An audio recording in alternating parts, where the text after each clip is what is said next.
Now it's time for my favorite section of the show, the prediction segment where I distance myself from Jared Lloyd. Jared, I don't know what your standing is in the Beat the Zook contest, but you're probably about 150, somewhere down the middle of the pack. You are struggling badly, so here's a chance for everybody to record Jared's score. Here's what I pull away, show you why I am called the Zook. Knows all, sees all. Let's start with Provo at Cottonwood. Who do you like in this game? Well, I'm going to take Cottonwood in this game, but the thing about it is, Neil, is you and I got the same result last week, so I wouldn't be talking too much because we're tied for the same position. But I'm going to take Cottonwood in this game. I don't think Provo's going to be able to go on the road and have success in this contest. And I like Cottonwood big in this game.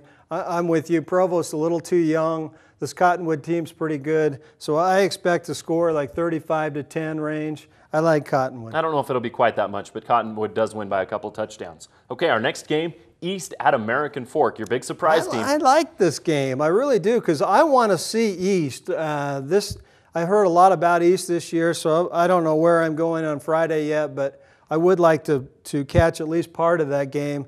I'm going to stay with American Fork. They're hot right now. They've got it going on both ends of the ball, offense and defense. My Cavemen beat East to improve to 3-0. Well, I'll take the Cavemen as well. I don't think it's a contest. East lost some very key players from last season. I don't think they're as good. American Fork may be playing as good football as anybody in the state. Bingham's having a pretty good season too, but American Fork's playing great right now. Bingham's okay too, Jared, as we found out. Syracuse at Mountain View is our next game. Jared, I liked Mountain View. I thought this was going to be the week that they won. They surprised you last week and beat West Jordan. I'm going to take my Bruins to beat Syracuse this week and go to 2-1. They're your Bruins now. Well, I like them to beat Syracuse as well. I don't think Syracuse, being a new school, I don't think these kids have had a chance to gel together yet. Mountain View wins this contest. Okay, our next game, we go to Timpanogos at Layton. You liked Timpanogos early on. You sticking with them? I took them in a big upset at Hunter, which nobody else believed they could do after losing to Riverton week 1. But I don't think they can do it again at Layton, Jared. I'm going to take Layton, who's one of my surprise teams in 5A. I like Layton to beat Timpanogos this week. Well, I like what Timpanogos showed against Hunter. I think they keep it up. I'm going to go with the Timberwolves in a bit of a surprise over Layton. That's not a surprise. A bit of a surprise. They're on the road. I don't know if it's a bit of a surprise. I said, you can't copy me. I said Layton was a surprise team. You said they were the surprise team. I said Timpanogos would win this game. All right, okay. Let's move on to Lehigh at Tooele. Lehigh got some momentum going. Jared, I really liked the way Lehigh fought back last week. I tell you what, I got little chills going on watching Lehigh. I like this Lehigh team. Here's a team that's lost 18 in a row. They were down and out. They come back and almost beat Provo. I'm kind of rooting for Lehigh, but I can't. I got my record to think about. I got to take Tooele this week. Well, I'm rooting for Lehigh as well, but they're not going to beat Tooele this year. It's not going to happen. Tooele's played pretty well in their first 2 games, and I just don't think Lehigh has the offensive firepower. They really miss Travis Smith right now. Yeah. Okay, our next game, we look at Pleasant Grove at Riverton.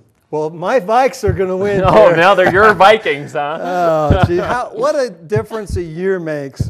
I just picked the winners. I don't care. I mean, it's like Pleasant Grove hated me last year because I picked against them this year. And they kept winning when you picked against them. So what's this about picking winners? That's what I do. Well, you didn't last year. We'll see if you do it this year. With amazingly success rate, Jared. My success rate is second to none. I like Pleasant Grove this week. This Pleasant Grove team has the offense going. They got some momentum going last week against Springville. I like them to beat Riverton, who's very undersized, but they run that wing T, and that can be cause for trouble for any team. It's going to be a good game. It is going to be a good game, and to me it's a toss-up. I'm going to take Pleasant Grove as well because I like their toughness. Every year Pleasant Grove's a tough team. I think their toughness makes the difference in this contest. In a very close game, I'm going to take Pleasant Grove as well. Okay, another good rivalry matchup this week is Spanish Fork at Payson. Jared, here's 2 teams that have some momentum going. Who do you like in this one? You know, I'm going to take Spanish Fork in this contest. I like what Payson's done so far this year. I think it's going to be another fun game. Those kids, those towns out there really get excited for these contests. Springville, Spanish Fork, Payson.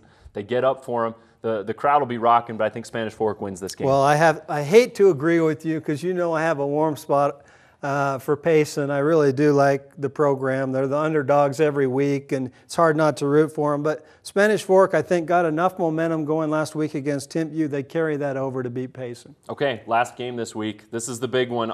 Probably the big one. Lone Peak at Timpview. Who do you have? Well, I'm going to say the East American Fork is the big one of the week myself. Okay, both big games. But I got to stay with Timpview. Lone Peak's offense has shown me nothing so far this year. Timpview's defense, I think, got a wake-up call last week. I like Timpview, and I wouldn't be surprised if Lone Peak only scores 1 touchdown.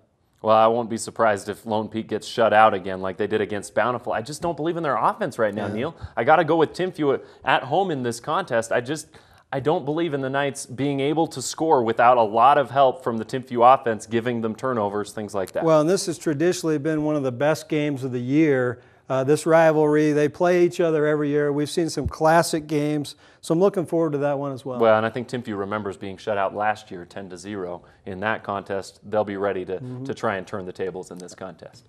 Well, that's all we have time for today. Join us again next week as we go over what happens on Friday Night Football, and we'll also talk some more volleyball and girls soccer.